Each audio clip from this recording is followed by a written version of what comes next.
Hey guys, welcome back to my channel. My name is Christy and today I am standing here with my good friends Rex and Bronto and we are coming to you from Dinosaur Valley State Park here in Glen Rose, Texas. I am here camping out in the RV side, but I'm going to take you on a tour of the park, show you the footprints, the hiking trails, and a little bit about what the park has to offer. So stay tuned.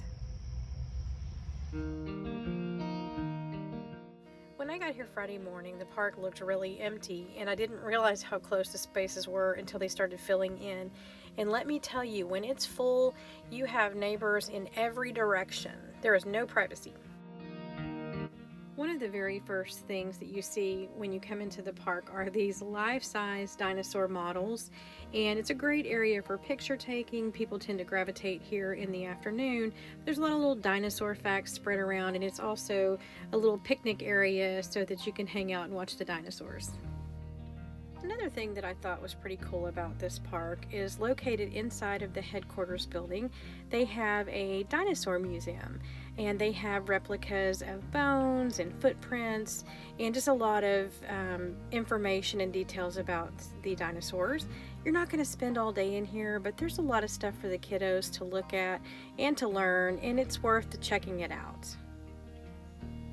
Also located on the property, they have the Dino Store, and it's a gift shop full of all kinds of souvenirs. There is everything you can think of dinosaur related. There are t-shirts and hats. There's also snacks, but it's a big store, so they have a lot to choose from. And I really liked the dinosaur who had a sign on him that said, "Do not touch, I bite." Now, I'm not gonna lie, this creeped me out, and I did verify, yes, that are real ants, real crickets, real larvae, real worms, and yes, in this pretty piece of candy, that's a real cricket. Speaking of insects, but the better kind, this park has a trail called the Monarch Trail, which is about half a mile, not much, but they do have a project where they monitor the migratory patterns of the larvae, the butterflies, and this whole section is just set aside for them to study that. I thought that was cool.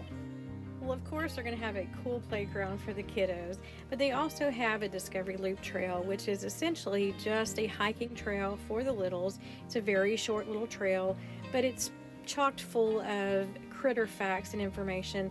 There's probably, I don't know, 8 or 10 of these little kiosks, if you will, for lack of a better term, that just have information, and you open up the little flip thing to see what they're talking about. And I didn't record all of these, but I just wanted to show you a few of them because I thought it was a really neat concept for the kiddos. And then you can head on down to the Peluxi River where the water is very low right now. They actually ask that you don't get in it because it's not moving, it's kind of stagnant water just to keep you safe. But this is where you can find some of the footprints, and to be honest, I had a hard time finding or seeing the ones that were not underwater. You could find them, but you really had to look for them.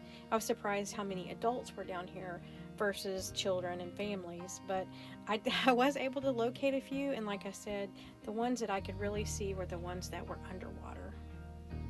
Why are you so close to me? Why are you so close to me? Hi, buddy. Oh God, don't jump on me. Please don't jump on me. You're really, really close to me. Oh, hi. It's okay.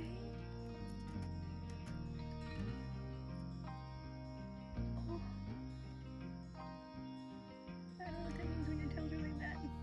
Okay, I know this is a lot of footage on this little squirrel, and trust me, I've cut a lot out already. At first I was scared of him. I didn't know if he was gonna like jump on me or bite me, you know, one of those when squirrels go crazy kind of videos things.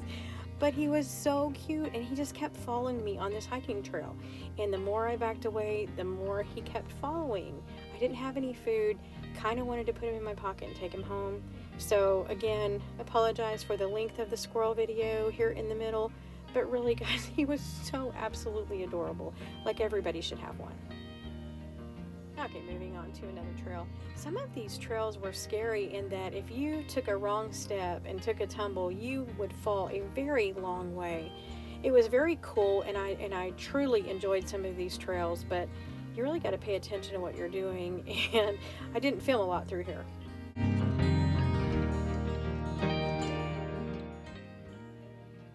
So this was up on the overlook near the Limestone Ledge, and it's supposed to look out over onto the Peluxi River, But in this part of the park, the river is bone dry. There is not a drop of water anywhere to be seen down below. It's a beautiful outlook, and it would be really, really nice if there was water flowing below, but unfortunately, they are in dire need of some rain here. So I absolutely loved hiking on Limestone Ledge, and to my subscriber Robert, you've got me paranoid now, in a good way though, about rattlesnakes. So I'm very cautious now where I step, and that my ankles are not exposed to places that I can't see.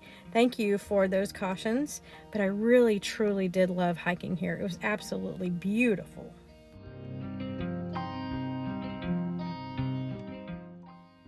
So I went down to the Blue Hole, which is what is considered the swimming area, the popular swimming area here.